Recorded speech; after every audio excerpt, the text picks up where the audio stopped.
फिरते पर्व काळ वगे पाया पे सकळ ऐसा संतांचा महिमा झाली बोलायची सीमा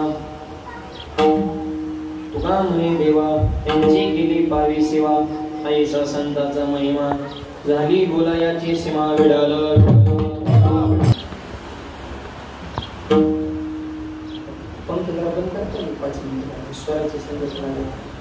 संतांच्या त्यांच्या कृपादाने कथेचा विस्तार बाबाजी सद्गुरु दासोगा ओम नमो ज्ञानेश्वरा करुणा करा दयाळा तुमचा अनुग्रह द्रो पावन झालो चराचरी नमो सद्गुरु तुकया ज्ञान दीपा नमो सद्गुरु सचितानंद रूपा नमो सद्गुरु भक्त कल्याण मूर्ती नमो सद्गुरु भास्करा पूर्णगिरी संत हृदय सम्राट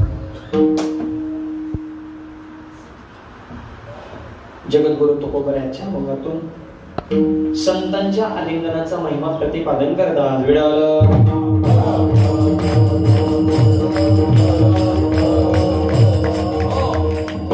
या इको थोडा कमी करायचं बोलताय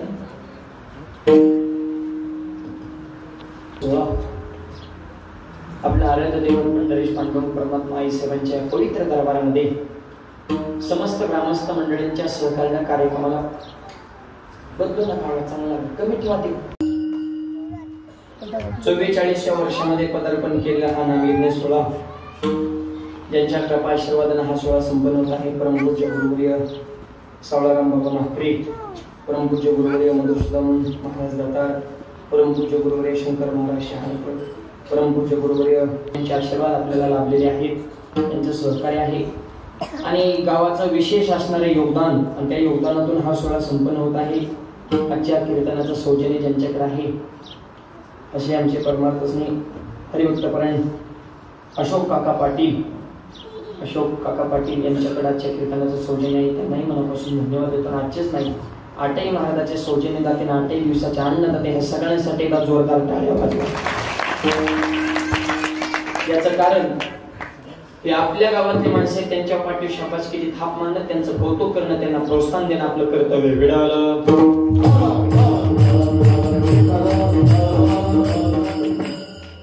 करण्यातून आवाज आले आणि आवाज येतो बॉक्स मधून आवाज आल्यासारखा आवाज काय तुम्ही सिस्टीम तुमच्या डोक्यात पुढचा इकडे येतो काय घेतले थोडे थोडे वाढवणार कार्यचरणाचा संतव्र प्रकरणातील आहे संतांच्या आलिंगनाचा महिमा सांगणार आहे विडालं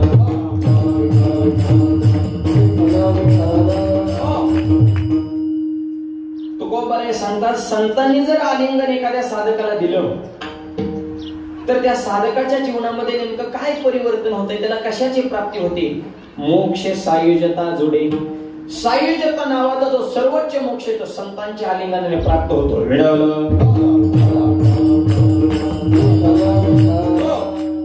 पण पहिली गोष्ट अशी आहे, आलिंगन ही प्रक्रिया अशी की कुणी कुणाला आलिंगन देत नाही. कुणी कुणाला आलिंगन देईन का?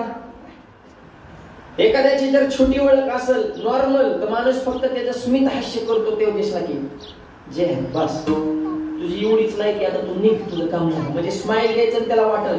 त्याच्या पुढे जर दुसरी असेल तर माणूस हातात हात देतो, नमस्कार काय चालू. त्याच्या पुढे दुसरी असेल तर खांद्यावर हात टाकून चालतो. आणि जीवलग मैत्री असेल तर आलिंगन. आलिंगन म्हणजे प्रेमाचा सर्वोच्च कळस.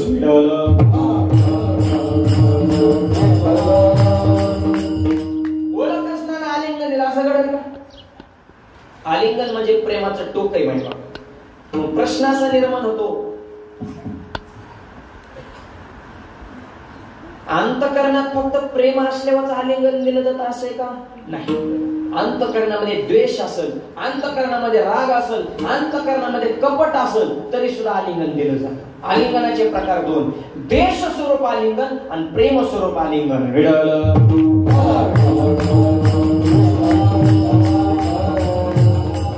आधी द्वेषाचं आलिंगन सांगतो मग प्रेमाचं सांगतो, म्हणजे शेवट गोड होईल. आणि द्वेष स्वरूप आलिंगन, असं आलिंगन कुणी कोणाला दिलाय का? अजून मग चांगला मॉनिटरचा बेस द्या बरं. नॉर्मल करायचं अगरबत्ती लावायला 5 होती पण धक्काच लागला नाही. त्याला एकच उत्तर आहे, देव राखे तया मारील कोण न मोडी काटा हिंडल. देवाने सांभाळ करावं, माणसाचं काय येऊन बसले. 5 होते तसेच तसे. 100 मुलं मारली होती त्या धृतराष्ट्राच्या अंतःकरणात पांडवांविषयी काय कमी राग असेल काय? पण पर्याय नव्हता म्हणून त्यांच्याच भाकरी खायच्या गप बसून. पण एक दिवशी धृतराष्ट्रानं बोलता बोलता भीमदादाशी संवाद सुरू केला आणि भीमदादाला धृतराष्ट्र म्हणतात, भीमा हे राजा 100 मुलं मेली रे, पण तुम्ही राहिलेली 5 आता माझीच मुले. आणि तुझ्याकडे बघितल्या मला माझ्या दुर्योधनाची आठवण येते. भीमा असं वाटतं तू माझा मुलगा आहे आणि मुलगा समजून तुला आलिंगन द्यावं, तुला मिठीत घ्यावं असं माझ्या अंतःकरणामध्ये कधी कधी भावना निर्माण होते. भीमा देशील का मला आलिंगन? कोण म्हणतंय? कुणाला? भीमाला. हे आलिंगनात प्रेम आहे का? प्रेम नाही, त्याच्या डोक्यात गेम होती, जवळ बोलवायचा आणि दाबायचा. पण भाषा किती गोड आहे बघा. भीमा ए राजा तू माझा मुलगाच आहे. ही लय गोड बोलणारे ती धोकादायक असते बरं का. जे लय गोड बोलते ते आपल्याला कधीच मतदान करीत नाही.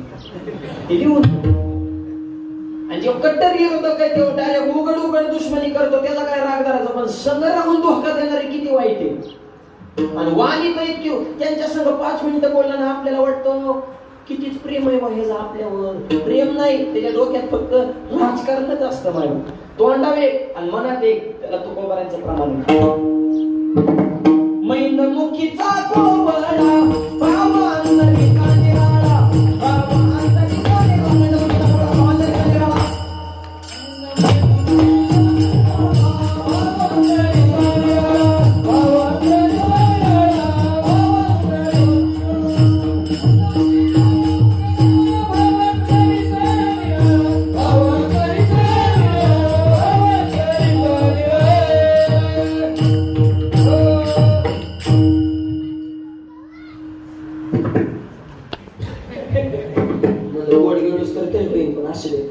मैंदमुखीचा कोवळा भाव अंतरेचा निराळा.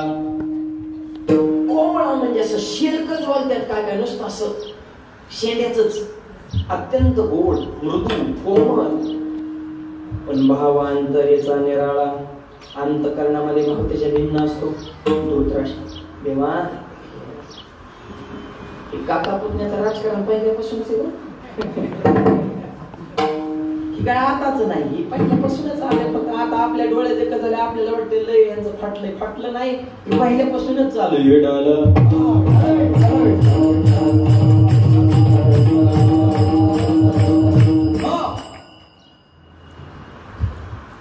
मला बी वाटलं काकाच्या मनातला आपल्या विषयीचा राग खरंच निघून गेला.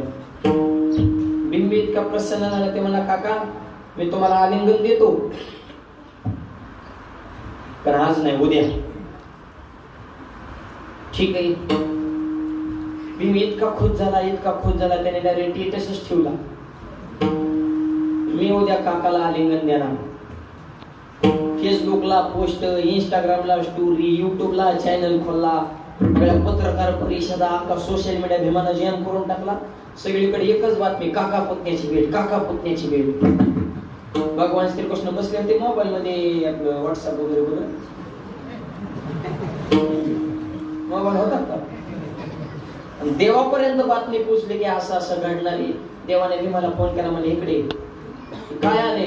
नाही म्हणजे आले नाही, मीच पत्रकार परिषद घेतली. म्हणजे खरंच आहे, म्हणजे आमचं कालच ठरलंय, आम्ही उद्या भेटणार आहे. जगायचं असेल आलिंगन देऊ नको. बिन म्हणला देवा आमच्या घरगुती मॅटर मध्ये तुम्ही डोकं लावायचं नाही. तिला हे चित्र होतं बोलायला. देव म्हणले तुमच्या घरगुती मॅटर मध्ये आम्ही डोकं लावायचं नाही. तुला आता सुचलं का? 18 दिवस तुझ्या भावाच्या रथाचं सारथ्य केलं, युद्धामध्ये विजय प्राप्त करून दिला, तेव्हा आमच्या घरचा मॅटर होता गावा. तुमचं नीटवायसाठी आम्ही आमचा संसार जाळला ना. अरे मी राजा कुठं होतो, राहिला कुठं होतो? द्वारकेचा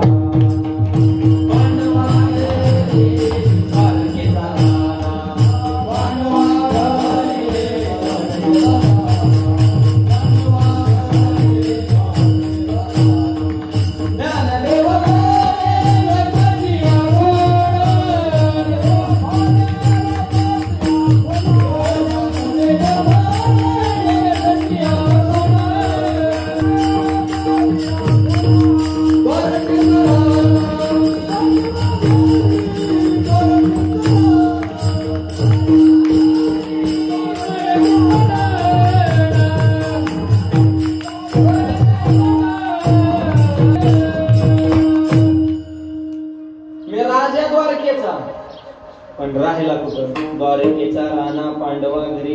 एवढं तुमच्यासाठी केलं ना. आता मला म्हणतो जेव्हा देवाने मला जमलाय, मग मी म्हणलं बरोबर तुमचं असं शांत. आणि मागचे स्वयंपाक बोलल्यानं विनंती, थोडे हात जोडून थोडं शांततेमध्ये चलू देतो. लय विक्षेप होते, बोलू नका. विडाला आलिंगन द्यायचं ना ते. आलिंगन देण्याच्या अगोदर 2 मिनिटाचा वेळ आम्हाला. ठीक आहे. देवाने अशी आयडिया केली. त्याच रात्री भीमाच्या आकाराचा, लांबी, रुंदी, उंची, जाडीचा सेम टू सेम लोखंडाचा पुतळा बनवून घेतला. टिकतो भीमच. राजसभा भरली. धृतराष्ट्राने परत त्याचं हाईत गारणं सुरू. भीमा ए राजे, म्हणजे बघा बरं का, शेवटच्या क्षणापर्यंत पुढच्याला गाफीला ठेवायचं, म्हणजे नाहीच मेळ लागला पाहिजे कुणाला शिक्का हाणणार नाही. इतकं गोड बोल. राजा ए राजा. बिंबी उठला. देवाने डोळे दाबले. बस तुझा दुसरा नंबर आहे. पहिला कोणाचा? सेवकांना हात केला, म्हणजे पुतळा पुढे. राजा म्हणून हात पुढे केला, लोखंडाचा पुतळा पुढे सरकवला. आणि भीमा म्हणून माझ्या धृतराष्ट्राने त्याला आलिंगन दिलं. 100 मुलं मारली होती, किती राग असल. आणि लोखंडाच्या पुतळ्याला आलिंगन दिलं. चीच कर भीम दाबलाय. लोखंडाचा पुतळा होता पण जागेवर बोका केला. मग भीम म्हणला आयो, ह्याच्या जागेवर जर मी असतो जगलच नसतो नको रे. मला काका नको, मला आलिंगन नको, मला पहिलं जेवण वाढा. आता हे सुद्धा आलिंगनच आहे. पण हे आलिंगनात प्रेम आहे का? कपट आहे, द्वेष आहे, राजकारण आहे, तिरस्कार आहे.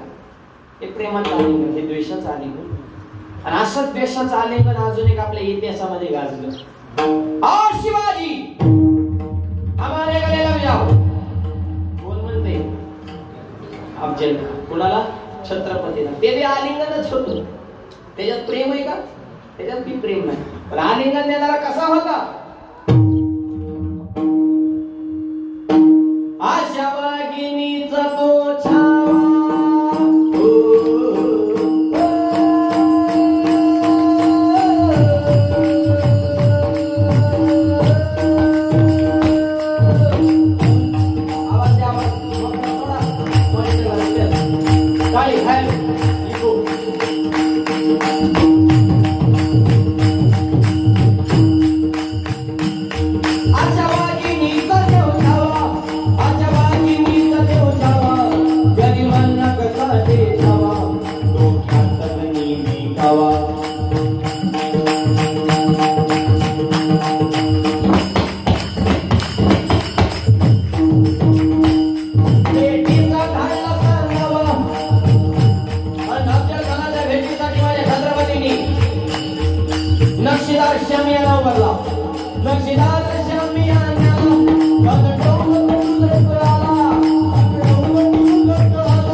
मारलं हे सांगायचं नाही, आपल्याला फक्त आलिंगन हा शब्द गाव आहे. छत्रपतींनी खानाला, खानाने बी छत्रपतीला आलिंगनच दिले, पण त्या आलिंगनात प्रेम आहे का? प्रेम नाही, द्वेष आहे, कपट आहे, राजकारण आहे. तसं जगद्गुरु तुकोबारे आजच्या अभंगातून जे आलिंगन सांगतात, या आलिंगनाच्या विरुद्ध आलिंगन आहे. ते आलिंगन प्रेम स्वरूप आलिंगन आहे. माझ्या ज्ञानोबाने, तुकोबारेने, नाथबाबा, नामदेवराय आदी करून सगळं अष्टादश संतांनी जर एखाद्या साधकाला प्रेम स्वरूप आलिंगन दिलं, तर त्या साधकाला कशाची प्राप्ती होते? अभंगाच्या पहिल्याच्या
संतांच्या आलिंगनाचा महिमा तुकोबारे प्रगट करतात. मोक्ष सायुज्यता जोडी, सायुज्यता नावाचा मोक्ष प्राप्त होतो आलिंगनामध्ये.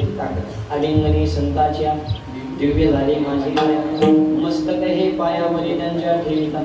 आलिंगन होतं काय?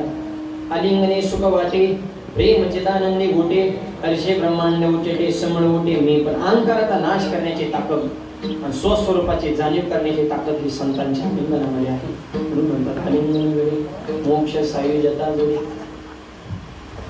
बारीक चिंतन ऐकणाऱ्यांच्या मनामध्ये असणार प्रश्न निर्माण झाला असेल की आलिंगन घडे आणि मोक्ष सायुज्यता जोडी म्हणजे संतांनी आलिंगन दिल्यावर मोक्ष मिळतो. काय बोलता महाराज? आतापर्यंत आम्ही असं ऐकलंय की मोक्ष देण्याचं काम देवाचं. मोक्ष कोण देतो? कितीतरी प्रमाणे देव काय देतो? मोक्ष. मोक्ष देतो म्हणून देवाकडे जायचंय. तुम्ही सांगता देवाकडे मोक्ष आहे आणि आजच्या अभंगात सांगता संतांच्या आलिंगनात मोक्ष आहे. एक सांगा, देवाकडे मोक्ष आहे का संताकडे मोक्ष?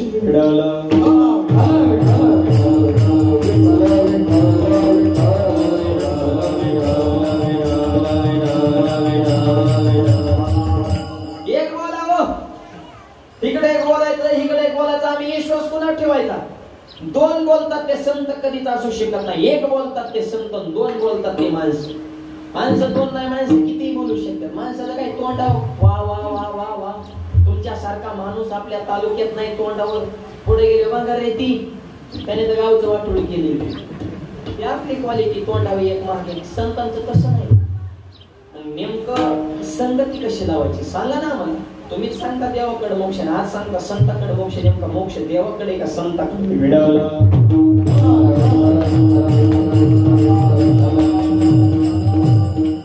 तर त्याचं उत्तर आहे का? मोक्ष देव देतो, पण देवाकडल्या मोक्षाची प्रोसेस ही लेट. देवाकडे मोक्ष नाही असं नाही, आहे पण सरकारी काम असं नाही. सरकारी कामं 12 महिने बघू करू, ह्या निधीतून टाकू, 25-12 येईल, पर्यटन मध्ये बसू, इकडून बसू, येत काहीच नाही. पण नुसती नादी लावायची काम. ही देवाचं काम तसं आहे, बघू करू. संताकडे मोक्ष अर्जंट, तात्काळ सेवा. कारण देवाकडे मोक्ष मिळून त्याला एक क्षण लागतो.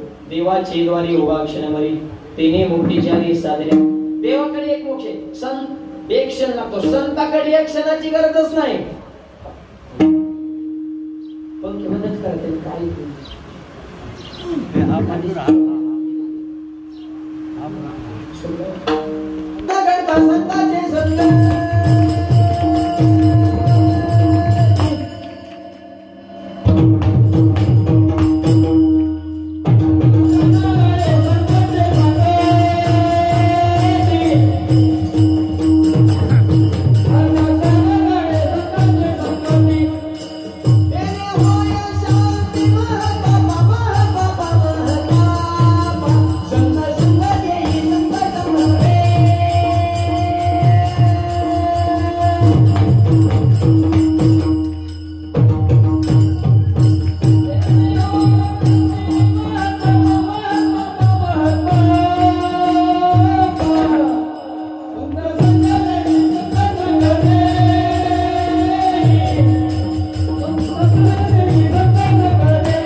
लागत नाही.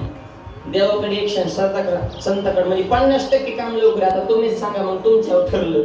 तुम्हाला जिकडे लेट प्रोसेस आहे तिकडे जायचंय, फास्ट काम होतंय तिकडे. संताकडला मोक्ष सुलभ आहे म्हणून तर म्हणतात आलिंगन घडे मोक्ष सायुज्यता जोडी. आणि त्याचं आणखी एक उत्तर आहे, देवाकडे फक्त मोक्ष आहे आणि संताकडे मोक्षाची पंगत आहे. माझ्या ज्ञानोबाने डायरेक्ट मोक्षाची पंगत घातली. मुक्तीची गवानी, मुक्तीची गवानी,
संताकड मोक्षाची पंगत आहे. जयाने गातली मुक्तीची गवानी, मेळ विली मांदी वैष्णवांची मंदिर, मोक्षाची पंगत. ज्ञानोबा यांच्या घरी पंगत बसली, त्याच्यात भेदभाव नाही. का समर्थाच्या पंक्ती भोजने तळल्या वळल्या एकची पकवानी, या रे लहान तोरे या परती नारे नर करावा विचार नये चिंता कोणाची. म्हणून आलिंगन घडे मोक्ष सायुज्यता नावाचा मोक्ष प्राप्त होतो. ही संतांची ताकद आहे. असं आलिंगन कोणत्या संतांनी कोणाला दिलं ऐका.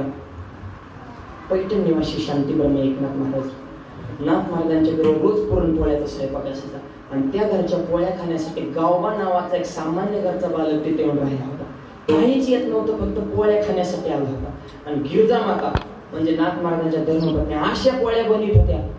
पोळी जर गुळवणीत टाकली तर जागेवर पोळी इगरायची. त्याला ओरिजिनल पोळी म्हणायचं, ते गुळवणीत टाकल्या त्याने समर्पण केलं पाहिजे.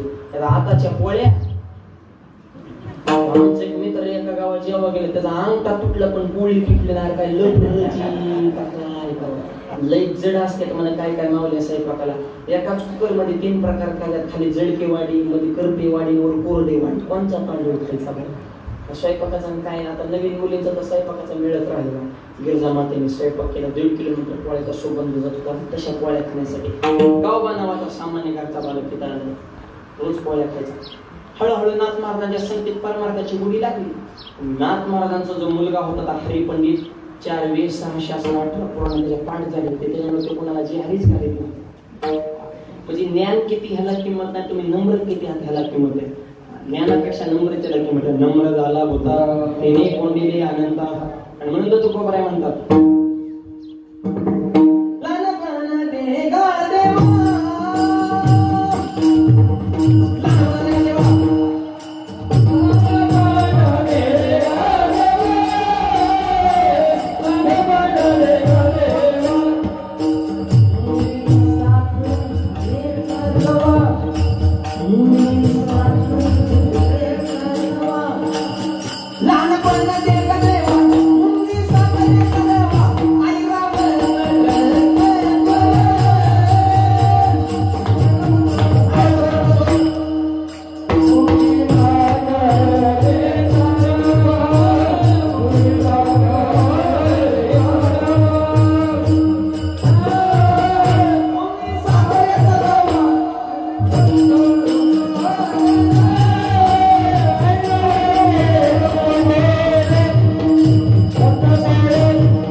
हे असे हात करून तुम्ही जग जिंकू शकत नाही. हात उभारून 2 हात एकमेकांना जे हरिगोला हजारो लोकांच्या हृदयावर तुम्ही राज्य करू शकता.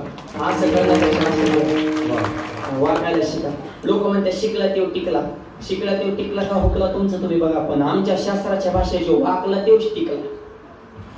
वाकायला शिका. मुंगी होऊन साखर त्याची. मुंगी दिसायला नाही पण झटका वाईट आहे. 2-4 मुंगे एकत्र बसलेली. एक मुंगी म्हणजे मला दिल्लीला जायचंय. मुंगी दिल्लीला. दुसऱ्या मुंगीने खाली कानाखाली टाकली. गवस म्हणले आतून बघून पाहिजे सर आपलं बजेट किती, आपण बोलतो किती, उच्चारली जीभ लावली का झप काय म्हणे. जाईल का मुंगी दिल्लीला? नाही. पण तीच मुंगी जर दिल्लीला जाणाऱ्या माणसाच्या शर्टावर चढली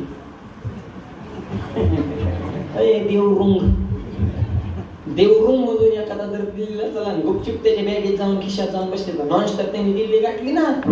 तिकीट नाही, बुकिंग नाही, पासपोर्ट नाही, लगेच नाही. तिथं गेल्या त्या मुंगे देवरुंगल्या मुंगेला व्हिडिओ कॉल केला.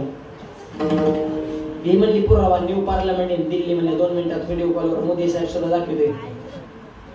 तू दिल्लीला कसं काय गेली ग? दिल्लीतली मुंगी म्हणली दिल्लीला यायला 2 गोष्टी गरजेच्या. पहिली गोष्ट मी लहान झाले, दुसरी गोष्ट हात मोठ्याचा झालेला. कळते का बघा. आणखी थोडं पुढं सांगतो. त्याला परमार्थात मोठं व्हायचे त्याने विकार सोडा म्हणजे लहान व्हा आणि ज्ञानोबार रूपी मोठ्याचा हात धरा. मोक्ष रूपी दिल्ली तुम्हाला भेटल्याशिवाय याचंच नाव आहे मोक्ष सायुजता जोडे लहान व्हा. गावा नम्र होता. नाथ महाराजांचा मुलगा हरिपंडित अति विद्वान आणि त्याच्यामुळे अहंकार झाला. ती हित जमत नाही. अहंकाराचा वारा न लागो राजसा माझ्या विष्णुदासा भरिका नवल अहंकाराचे कोटी विशेषण ज्ञानाच्या कोटी सज्ञा नामच्या झोंबे कंटी नाना संकटी नाचविधी. अहंकार गेला तुका म्हणे देव झाला. अहंकार फार वाईट आहे. आणि नाथ महाराजांना सारखं टूचून बोलायचं हरिपंडित मुलगाच. बाबा तुम्ही तर रामायणाच्या युद्धकांडापर्यंतच वर्णन केले, राहिलेलं उत्तरकांड कोण लिहिल? त्याला असं वाटायचं की नाथ महाराज म्हणते तूच लिहि बाबा, तुझ्याशिवाय कोण आहे? नाथ महाराज म्हणले काळजी करू नको, राहिलेलं रामायण माझा गावबा लिहिल. म्हणले गावबा ते होतं गोळ्या खाण्यासाठी आलाय आणि ते होतं बोहळा आहे. म्हणले असू दे बोहळा, बोहळा असावं पण गाबळ नसावं. गाबळा माहिती ना, अर्धा पिकलेला अर्धा काता. सगळ्यात भयानक जात. निवळ मूर्ख परवडला किंवा अति विद्वान परवडला. मूर्खाला भांडण करायचं कळत नाही. विद्वान माणसं भांडणाच्या भानगडीत पडत नाही. भांडणाचा नाद कोणाला ज्याला थोडं कळतं ते जास्त येण्यावणी करतो. ही शास्त्रच तसं बरं. त्याला थोडं कळतं गबस नाही कारण डोकं लावतो. 2-4 पुस्तक वाचणारेच आम्हाला कीर्तन करताना गवतर का घालता मग काय जीन पेंट करू का? तुम्ही तर घातला धर्म माहिती आम्ही थोडाफार टिकून ठेवलं त्याच्यात आम्हाला काड्या करायच्या. एक मला जेव्हा त्यांनी काट्याच्या कडेने पाणी कापलं होत असता म्हणलं मुंगे ऐकून नाही म्हणून आता काय सांगताय मग काही प्रश्न. याला एक प्रमाण आहे अनंत वाचाळ बरळ ती बरळ दया कायचा गोपाळ पावे. लोक कोणालाच नीट बोलत. तुम्ही कोणी असू द्या नेहमी माणसं तुमच्या विरोधातच असणार. तुम्ही महाराज असो, गायक असो, वादक असो, सरपंच असो, समाजसेवक असो, राजकारण असो नाही तर समाजकारण असो ना, नेहमी माणसं तुमच्या विरोधातच. आणि सगळ्यांनी माना अशी अपेक्षा तरी का करावं? निंदा सुद्धा झालीच पाहिजे. आणि निंदा उशिके होते जो जिंदा होते.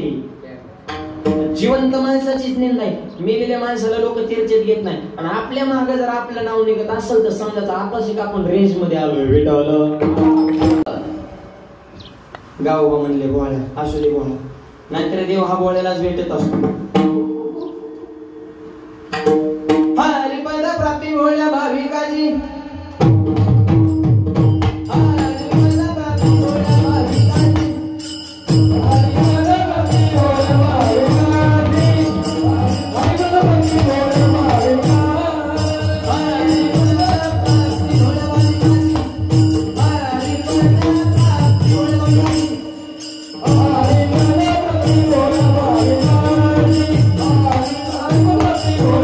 Oh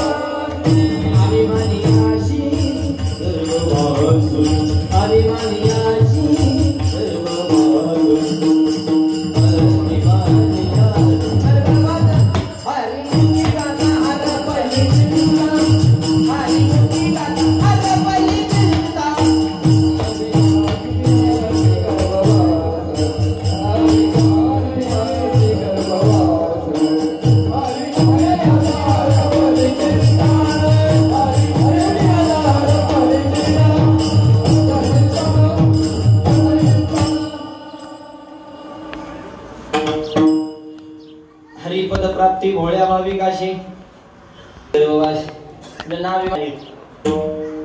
बाकीची माणसं भोळे माणसं भोळे भाविक जमवत्या चालू गाव बोला असू दे बोला. त्या गावाला जवळ बोलवलं आणि नाथ महाराजांनी त्या गावाला आलिंगन दिलं. आलिंगन घडे मोक्ष सायुजता जोडे. सामान्य घरचा बालक निरक्षर होता, अक्षराची त्याची ओळख नव्हती, पण संतांनी आलिंगन दिल्यास नंतर त्या गावाला रामायणाचं उत्तरकांड दिलं. आजपर्यंत शास्त्रकारांना कळलं नाही नाथ महाराजांचं रामायण कुठं संपलं, गावाचं कुठं सुरू झालं, कळतच नाही. इतकी नाथ महाराजांसारखी समरूपता त्या भाषेमध्ये निर्माण झाली, तेवढी एकरूपता, तेवढी ताकद त्या गावाच्या वाणीमध्ये निर्माण झाली. हे फक्त संतांच्या आलिंगनाची ताकद आहे. असा संतांचा महिमा शब्दामध्ये प्रकट करता येत नाही. अभंगाच्या दुसऱ्या चरणात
जीव तोडून आमचे तेजस महाराज वाजवतात मस्त पैकी. तुम्ही निदान टाळ्या तरी हातावर हात हाणायचा, त्याला काय जीएसटी का टॅक्स आहे का टोल नाका आहे का काय टाळलं तर मोकळं बस जरा प्रसन्न. जरा तुमच्याकडे पण आम्हाला थोडं सांगू वाटलं पाहिजे, जरा हसून खेळून जरा तुम्ही आम्ही खेळी मिळी गदा रोळी आनंदी. ऐसा संतांचा महिमा झाली बोला याची सीमा. सीमा शब्द संपले, महिमा शिल्लक राहिला पण शब्द संपले. ऐसा संतांचा महिमा झाली बोला याची सीमा. दोन चरणाचा भाव तुमच्याकडे मांडलेला आहे. राहिलेलं दोन चरणाचा भावार्थ उर्वरित मोजक्या वेळेमध्ये पाहू. हाताने टाळी मुखाने नाम. प्रेमानं भजन करायचं आहे. हर गाण्यासाठी संयोजक मंडळी पुढे. विडोपार कुमारी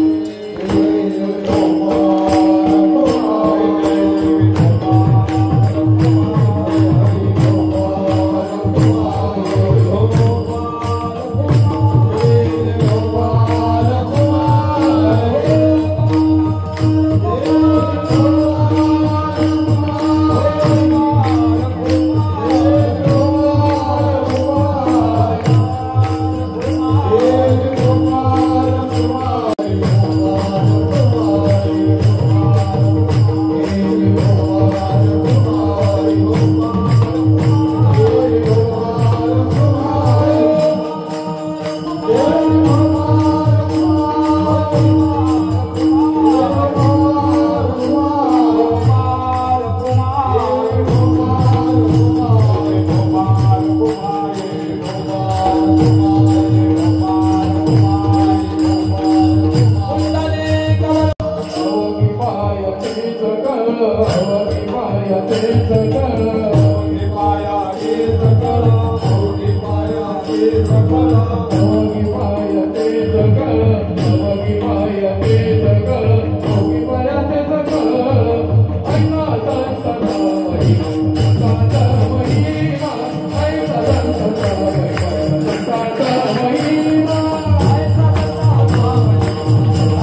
अभंगाच्या तिसऱ्या चरणामध्ये महिमा सांगितला तीर्थे पर्व काळ अवघे पाया पेश संतांची चरणावर सगळे तीर्थ मुख्यमाला असतात मायबा तीर्थे तया ठया येथे पुनीत भावया शंकर सांगे ऋषी जवळी सकल तीर्थे मध्यान काळी येथे पुंडलिका जवळी करते आंगळी वंदे ते चरण सगळे तीर्थ मायबा पुंडलिक पण संतच आहे संतांच्या चरणावर आणि पुंडलिक राहायला सुद्धा कधी कळालं की तीर्थ संतांचे आहो आपण गंगेमध्ये आंघोळ करतो आपण पवित्र होतो पण ती गंगा पवित्र होते ना आणि गंगेला पवित्र होण्याकरता संतांचं दर्शन घ्यावं लागतं ऐसा संतांचा महिमा झाली बोला याची सीमा तीर्थे पर्व काळ उगी पाया पे सकळ सगळे तीर्थ संतांच्या चरणावर स्थित असतात म्हणजे पुंडलिक रायाच्या वेळेस कुकुट मुनीच्या आश्रमामध्ये होता त्यावेळेस पुंडलिक रायाचा सगळ्यांना दृष्टांत म्हणते 3 माता माऊल्या आत गेल्या जाताना अत्यंत महिमा त्यांचा वेश मलिन झालेला होता महागारी येताना अत्यंत पांढऱ्या शुभ्र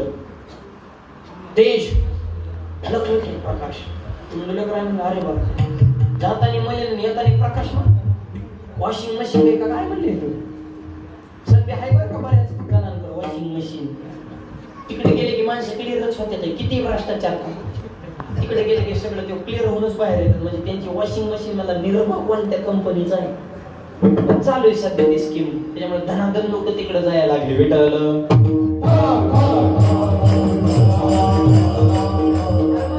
वॉशिंग मशीन आहे का काय रे म्हणले जाताना सगळ्या काळ्या कुट्ट होत्या येताना तेज घेऊनच बाहेर आल्या दर्शन गेलं पुंडलिकाकडे जवळ गेल्या त्या 3 मावले ओ आई साहेब असं दाखवू नका आमच्या मनात प्रश्न आहे काय प्रश्न आहे म्हणले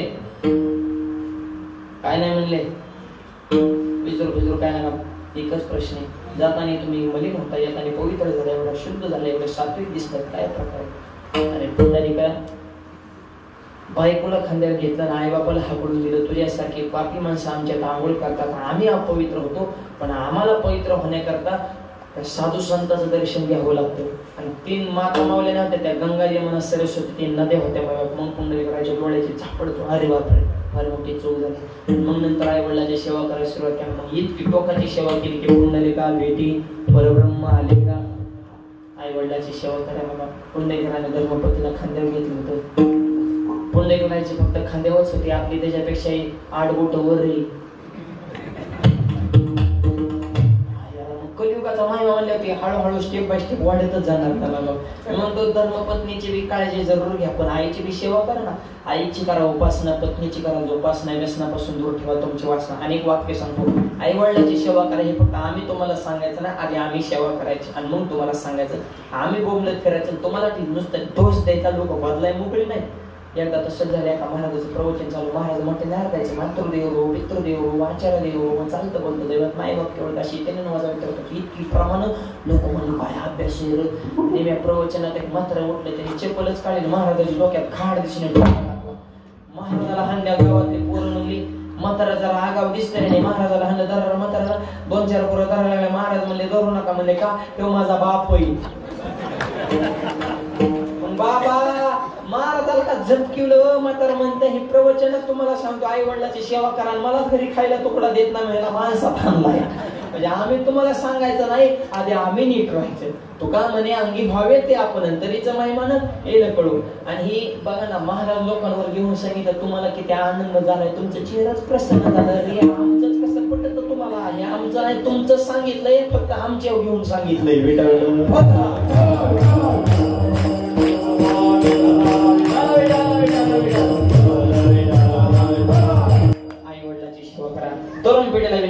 देशाबद्दल धर्माबद्दल स्वाभिमान अभिमान ठेवा. ही तरुण पिढी तुमच्या खांद्यावर या धर्माची पालखी, हा संप्रदाय वाढवणं फुलवणं, त्याचा प्रसार करणं, त्याचा प्रसार करणं हवा. आणि बाकीच्या धर्माची निष्ठा घ्या लक्षात नाही बाप. काय आपण घेतो का रोज आपल्या घरात हरिपाठ म्हणतो का रामकृष्ण हरी, काय आपला नित्यनेम चालू 7 दिवस सप्ताह असो, त्याच्यात सुद्धा आपल्या डोक्यात गणगण असते. दुसरी कधी इकडे येणं नाही, दान नाही, धर्म नाही, अन्नदान नाही, ज्ञानदान नाही, महाराजाचा सौजन्य नाही ऐकले गायले गीत धरले लाज सांडले इथं नावडे पुराण बैसले संतन केले बहुत पुरण निंदा. अरे काय केलं जीवनात येऊन. म्हणून तरुण पिढीला विनंती, उठ तरुणा जागा हो, वारकरी संप्रदायाचा जागा हो.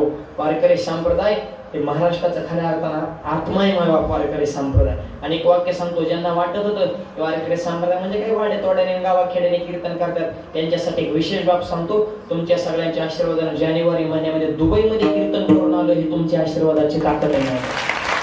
ज्ञानोबाचे दुबईमध्ये वारकरी संप्रदायाचा प्रचार, राम मंदिराच्या निमित्तानं भव्य दिव्य कार्यक्रम होता. तरुण पिढीनं सोशल मीडियाच्या माध्यमातून पाहिला सन्माय बघ दुबईमध्ये कीर्तन. आणि तिथे गेल्यानंतर कळतं मला काय स्वच्छता, काय शिस्त, काय नियोजन आहे त्या दुबईमध्ये. छोटा देश आहे पण इतकी प्रगती. अरे बापरे, शिस्तीच्या बाबतीत नादच करायचा नाही. रस्ता जर एखादा माणूस क्रॉस करत असेल तर 15 फूट गाडी अगोदरच थांबते.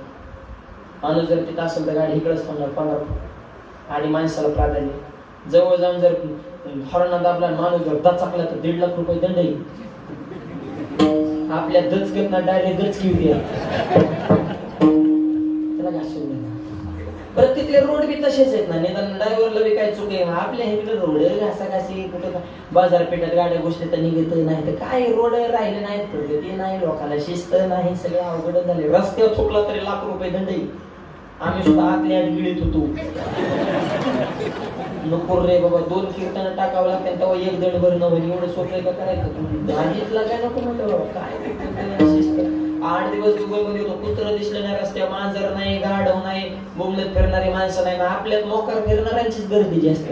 काम धंदा पैसे कमावणं एवढं तिथल्या लोकांच्या डोक्यात आहे. आपल्यात फक्त बोंबलत फिरणे, मूर्खांच्या संख्येला जायचं, ढाब्यावर जायचं, 10 रुपयाची, आईला उलट बोलायचं, बापासंग भांडणं, गावात वाद करायचा, हाणामाऱ्या, धराधरी, वडावडी.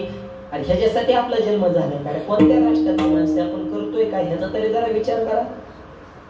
आणि म्हणून तुमच्या दुबईत इतका पैसा आमच्या देशात नाही. तिथल्या लोकांनी सांगितलं म्हणजे महाराज तुमच्या एकट्या मुंबईमध्ये इतका पैसा की 7 दुबई सारखे देश तयार करते. एवढा एकट्या मुंबईमध्ये पैसा, भारताचा त्याला एवढा पैसा एकट्या मुंबईत आहे. पण म्हणजे राजकीय लोकांनी जरा दाबून ठेवलाय, गोरगरिबांपर्यंत तेव्हा जाय नाही. आणि काय यांनी ह्या राजकीय लोकांनी फक्त धाबाधाबीच केली.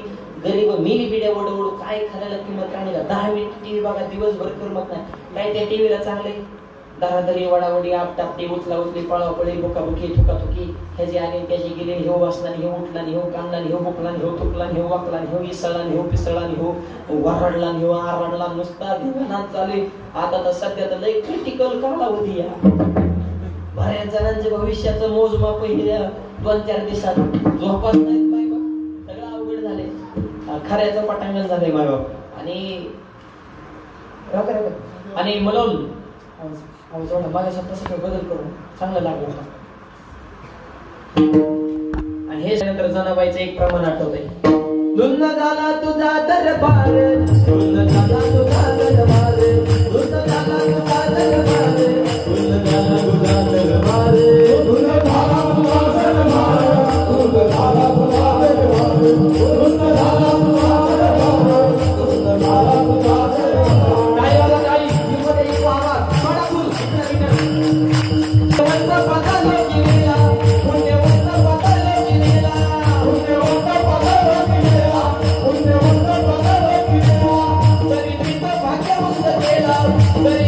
भाग्यवंत केला.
बरी माणसं. काय करावी ती मोलाची माकडे नाचताती पुढे संसाराच्या. काय करावी ती मोलाची माकडे नाचताती पुढे संसाराच्या. काय करावी ती मोलाची माकडे काय करावी ती मोलाची माकडे काय करावी मोलाची माकडे नाचताती पुढे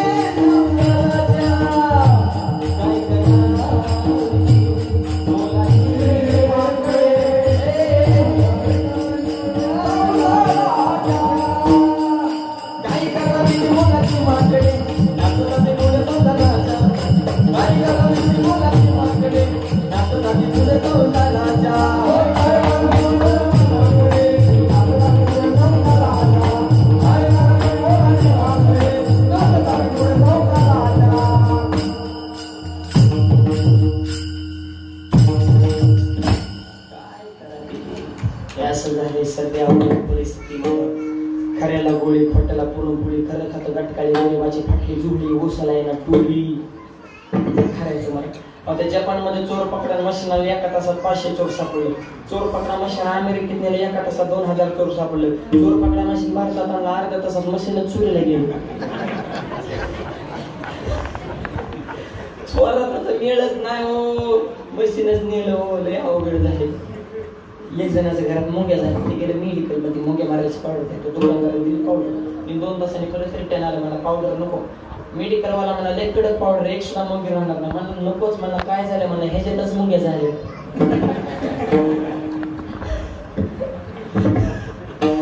आता मुंग्या मारायच्या पावडर मधील मुंग्याने मुक्काम केला. आता घरात मारत्यान का वाटत्यान तुम्हीच सांगा.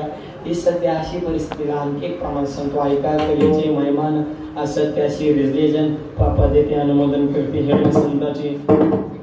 आई रे बेईमान दुनिया आई रे माँ बाप को माने अवरोध को अशी परिस्थिती आहे. आणि अशा बदलत्या काळामध्ये 44 वर्षाची परंपरा टिकवून ठेवणं ही वारकरी संप्रदाय टिकवण्यासाठी सुद्धा वाघाचं काळीच लागतं. आशीर्वाद आहे. निष्ठावान वारकरी मंडळी ही सर्व ज्येष्ठ श्रेष्ठ महाराज मंडळींचं मार्गदर्शन गावामध्ये एकी आहे म्हणून एवढा गोड सप्ताह. त्या बदलत्या काळात हे मुंबईच्या परिसरात हे असं इंडस्ट्रियल एरिया ही लय अवघड असल्या काळात ही सप्तेन कीर्तन करणं पैसा झाला जास्त धर्म चाला बुडत.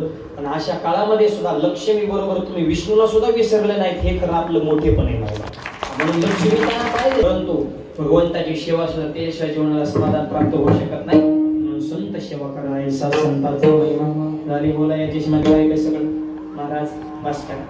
सुरू झाल्यापासून संत आले, महिमा संत कीर्तन बरोबर. सुरू झाल्यापासून तुम्ही संताचं सांगत बसले हो आम्हाला मिळवायचा देव, आणि तुम्ही सांगताय संत. काय गरज तो कोबारे म्हणजे ऐका. देव जरी मिळवायचा असेल तरी अगोदर संताकडे जावं लागेल. म्हणजे कसं काय ऐका. एक सिद्धांत सांगतो छोटा. एखाद्या व्यक्तीला नीट ऐका होता. एखाद्या व्यक्तीला जर एखाद्या माता माऊलीच्या हस्ते जर चहा प्यायचा असेल, त्या व्यक्तीने त्या माऊलीच्या लेकराचं कौतुक करायचं. काय तुमचं बाळ आहे, वा वा वा वा वा वा. तुमच्या लेकराकडे बघितलं मला बाळ कृष्णाची आठवण येते. किती सुंदर दिसतंय हो. कुठले केस हो, त्याचे गोल गोल डोळे, लाल होट, पांढरे शुभ्र दात, गोबरे गाल, गुटगुटी, किती सुंदर. आणि पुढे जाऊन कलेक्टर होईल का काय होईल असं वर्णन केलं की आईचं अंतकरण असं भरून येतं. ती म्हणते आता तुम्ही जेवण केल्याशिवाय जायचं नाही. तुम्हाला चहाच प्यायचा होता पण वातावरण परत जेवणावर गेलं. याचं कारण लेकराचं कौतुक केले की आई प्रसन्न होते. संताची सेवा केली देव प्रसन्न होतो. अभंगाच्या शेवटच्या Oh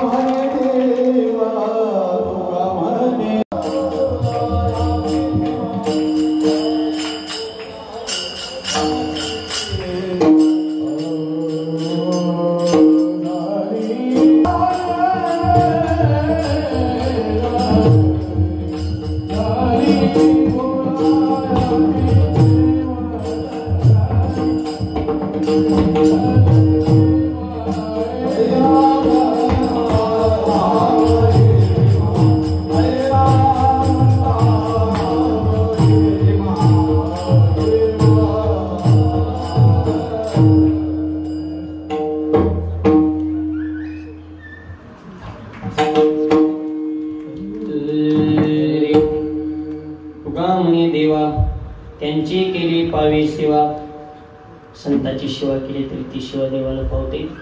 असं का होतं तर ते हे प्राणा पुरवते, आवडते, मज निरवते, जे भक्त चरित्राते प्रशंसित. किंवा पुत्राच्या विजयी पिता सुखावत जाईल, मुलाचा विजय झाला तरी त्याचा आनंद वडिलाला होत असतो. तशी संत सेवा जरी केली तरी त्या सेवेने देव प्रसन्न होतो. आईसा संताचा झाली बोलायाची सेवा. देवाची सेवा करायला फक्त देवालाच पावते, पण संताची सेवा केली संतालाही पावते देवालाही पावते. 2 in 1, एका एक गोष्ट फ्री. हे सेलच लागले म्हणून आईसा संताचा महिमा झाली बोलायाची सीमा. आपल्या जीवनामध्ये ज्ञानोबा तुकोबारायांची सेवा घडावी. संताची सेवा म्हणजे त्यांच्या विचाराची सेवा, आणि त्यांच्या विचाराची सेवा म्हणजे ज्ञानोबारायांची ज्ञानेश्वरी तुकोबारायांचा गाथा. त्या तत्वानुसार आपल्या जीवनाचं अनुकरण असावं, अनुचिंतन असावं, तर आपल्या जीवनामध्ये आनंद प्राप्त झाल्याशिवाय राहणार नाही. आईसा संताचा महिमा झाली बोलायाची सीमा. संतांचा महिमा शब्दात येत आहे. एक म्हणला माझ्याकडे शब्द आहे, तुझं इथं काम चालणार नाही. शाब्दिकाचे काम नाही, तिकडे पुस्तक लिहा, तिकडे महिमा तुमच्याच्याने वर्णन होणार नाही. बहु तुतड जरी झाले म्हैस गाय, तरी गाय होईल कामधेनू. ऐसा संताचा महिमा झाली बोलायाची सीमा. अशी संत सेवा आपल्या जीवनामध्ये घडावी. जाता जाता तरुण पिढीला एक विनंती, तरुण युवकांनो, संत विचाराने मिळेल तुम्हाला शांती. वारकरी संप्रदाय जीवनामध्ये घडू शकेल क्रांती. निर्व्यसनी तरुण मुलं हीच करा राष्ट्राची संपत्ती, आणि आदर्श तरुणच टिकवतील शिवाजी महाराजांची संस्कृती. आणि त्यांची संस्कृती, त्यांचे विचार आपल्या जीवनामध्ये असावेत अशा ठिकाणी प्रार्थना करतो. सुंदर कार्यक्रमाचं नियोजन समस्त ग्रामस्थ देवरूम, कार्यक्रमाचे सर्व संयोजक, आयोजक, नियोजक, टाळकरी, माळकरी, वारकरी, गायक, वादक, पिणेकरी, चौकदार, शिष्टमाले, मातृरोग, पितृरोग, बालक मंडळ, महिला मंडळ, तरुण मंडळ, सामाजिक, आर्थिक, राजकीय, धार्मिक, शैक्षणिक, आध्यात्मिक, व्यवहार, सहकार, व्यापार, कला, क्रीडा, कृषी, सर्व क्षेत्रातील व्यक्तिमत्व, अन्नदाते, सौजन्यदाते, व्यासपीठ चालक, मार्गदर्शक, प्रेरणास्थान, हितचिंतक झाले सगळे. आता तुम्ही राहायला नको, सगळ्यांचं सहकार्य आहे. आणि म्हणून तर कार्यक्रमाला ही भव्यता दिव्यता. आज या कार्यक्रमाचं निमंत्रण ज्यांच्याकडून मला मिळालं, महाराष्ट्रातील सर्व कीर्तनकारांचं लाडकं व्यक्तिमत्व हरिभक्तपरायण आमचे परमार्थ स्नेही गुरुनाथ महाराज दळवी, आमचे गुरुनाथ महाराजांच्या प्रेमातून त्यांनी खूप आग्रह घेतला. आणि मला वाटतं 2 वर्षापूर्वी हे गावामध्ये इथंही कीर्तन करण्याचा योग मला प्राप्त झालेला होता. पुनच गेल्या वर्षीच या ठिकाणी सेवा झालेली आहे. याही वर्षी पुनच एकदा गावकरी मंडळींच्या प्रेमातून आपल्या सगळ्यांच्या आग्रहस्तव ही सेवा माझ्याकडे आलेली आहे. सगळ्यांच्या चरणी मी नतमस्तक होतो. सर्व संयोजक मंडळी, एवढं कायेनं वाचन मनाने, अहो घरचा एक कार्यक्रम नुसती पूजा असेल तरी माणसाला महिना झोप नसते. गावचा कारभार एवढं करणं सोपं नाही. एकदा संयोजकासाठी सगळ्यांनी जोरदार टाळ्या वाजवा. अशी घडाडीचे सगळे असणारे संप्रदाय निष्ठ माणसे या ठिकाणी आहेत. म्हणून तर कार्यक्रमाला ही भव्यता दिव्यता या ठिकाणी प्राप्त झालेली आहे. आणि अशीच ही भगवंताची सेवा आपल्या हातून मिळावी. जाता जाता एक निवेदन तुमच्या सगळ्यांच्या आशीर्वादाने माझ्या जन्मगावी कर्जत जिल्हा अहमदनगर, नगर जिल्ह्यातील कर्जत या ठिकाणी तुकोबारायांचं मंदिर बांधलेलं आहे. इतकं सुंदर मंदिर, 61 फूट उंच मंदिराचा कळस, अष्टकोनी गाभारा, ज्ञानोबा तुकोबारायांची तेजपुंज मूर्ती. मंदिराच्या समोर शिवाजी महाराज, संभाजी महाराज, विवेकानंदांचे पुतळे हजारो झाडे, 5000 भव्य दिव्य सभा मंडप आणि एवढा भव्य आश्रम, एवढं भव्य संस्थान अगदी कमी वयात भगवंतांनी माझ्याकडून परिपूर्ण करून घेतले. हे तुमचे सगळ्यांचे आशीर्वाद आहेत. असे सगळ्यांचे प्रेम आशीर्वाद असावे. आणि त्या मंदिराचा 5वा वर्धापन दिन सोहळा अगदी 2 दिवसावरच आमच्याही घरी फार मोठा कार्यक्रम आहे. 20 मार्च ते 23 मार्च दरम्यान राज्यस्तरीय दर्जाचा कीर्तन महोत्सव संपन्न होणार आहे. या निमित्तानं माझी भाविकांना विनंती, जर कोणाला युवा पिढीला, तरुण पिढीला शक्य झालं तेव्हा गावकरी मंडळींना तुमचा काला झाल्याच्या नंतर जर 1 दिवस शक्य झाला तर नक्की आश्रमाला भेट देण्यासाठी या. आणि आज ज्यांच्याकडे सौजन्य आहे, अशोक काका पाटील, त्यांनी दिलेलं मानधन हे सुद्धा त्या मंदिराच्या धर्मकार्यासाठी जात आहे. हे त्यांचंही भाग्य, माझंही भाग्य आहे. आणि म्हणून आधी सर्व सौजन्यदाते, देणगीदार सगळ्यांचे मनपूर्वक आभार मानतो. सुंदर कार्यक्रमाचं नियोजन, सुंदर अशी मृदुंगाची साथ करणारे आमचे महाराष्ट्रातील नामवंत मृदुंगवादक, मृदुंग सम्राट तेजस महाराज तेही उपस्थित आहेत. माझ्यासोबत नेहमी असणारे महाराष्ट्रातील नामवंत मृदुंगवादक, मृदुंग सम्राट मारुती महाराज पुरी तेही आज उपस्थित झाले. आदी करून सर्व गायक वादक मंडळी सगळ्यांच्या चरणी नतमस्तक. सुंदर साऊंड सिस्टीम, तुमचे मनपूर्वक आभार मानतो. गोड आवाज, वाणीला पूर्णविराम. उद्याचं नियोजन संयोजक मंडळी सांगतील. कृपया 2 मिनिटं कुणीही उठू नये हे सगळ्यांना विनंती. ज्ञानेश्वर